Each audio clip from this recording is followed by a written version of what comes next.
नमस्कार मित्रांनो, आज आपण आलो टाकळीवाडी मैदानाला आणि आपल्या सोबत आहेत शिरोळ मतदारसंघाचे लोकप्रिय आमदार विधानसभा सदस्य राजेंद्र येड्रावकर साहेब।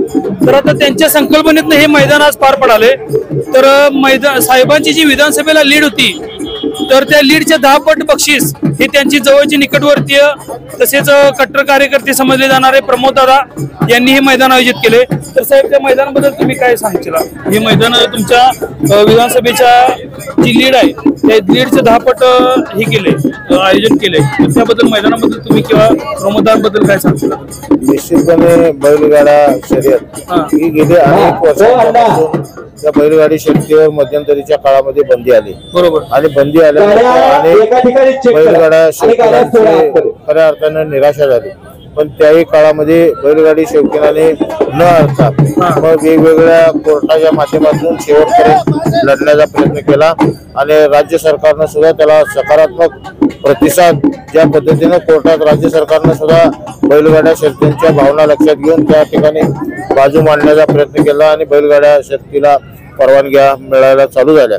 हे करत असताना आज या विधानसभेच्या निवडणुकीच्या पार्श्वभूमीवर तर म्हणजे या कार्यकर्त्यांना आणि एकंदरीत तालुक्यामध्ये झालेल्या विकास कामाच्या निमित्तानं सगळ्या कार्यकर्त्यांना विश्वास होता की नक्की आपला विजय होईल। पण जेवढा विजयाच्या मताधिक्याची संख्या असेल त्याच्या 10 पट रक्कम या बक्षिसाला आपण देण्याचा प्रयत्न या प्रमोद आणि सगळ्या मंडळीने त्यांच्या सहकार्याने अतिशय चांगल्या पद्धतीने या ठिकाणी करण्याचा प्रयत्न केला आणि एक चांगल्या पद्धतीचं मैदान आजपर्यंत आमच्या तालुक्यामध्ये कधी झालं नव्हतं असं मोठ्या भव्य पद्धतीनं मैदान या ठिकाणी घेण्याचा प्रयत्न केला।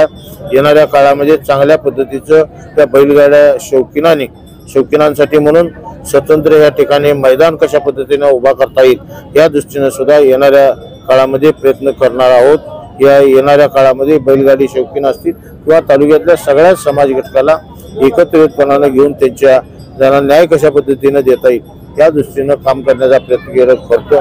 तर साहेब, आम्हाला असं ऐकायला मिळालं की तुम्ही विधानसभेला जेव्हा म्हणजे प्रचार दौरा तुमचा होता तर त्यावेळी तुम्ही एक संकल्पना आणलेली की घोड्याची जशी शर्यती असतात, जे आपलं ट्रॅक रेस असतात त्याप्रमाणे तुम्ही जे एक योजना तुमच्या डोक्यात होती ती काय संकल्पना नेमकी? आता त्याला मूर्त स्वरूप येणार आहे।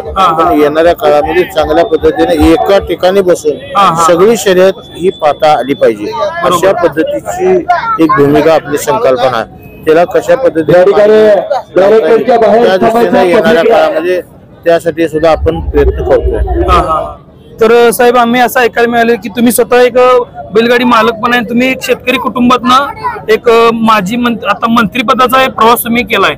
आता सध्या तुम्ही 2दा आमदार म्हणून बैलगाडी शौकीन मी नव्हे, माझे आजोबा हे बैलगाडी शौकीन, माझ्या म्हणजे ही 3री पिढी माझी नाही मालक म्हणून मालक आणि बैलगाडी शौकीन आणि बैलगाड्या माझ्या राऊंडाला बैलगाड्या माझ्या आजोबांच्या काळापासूनच्या होत्या निश्चितपणे। आणि येड्राव गाव हे बैलगाडी शौकीनांचं गाव म्हणून माझं गाव हे ओळखलं जातं। त्यामुळं बैलगाडा शर्यतीच्या बाबतीत निश्चितपणे संवेदना आणि एकंदरीत अडचणी या सगळ्याची जाण आम्हाला।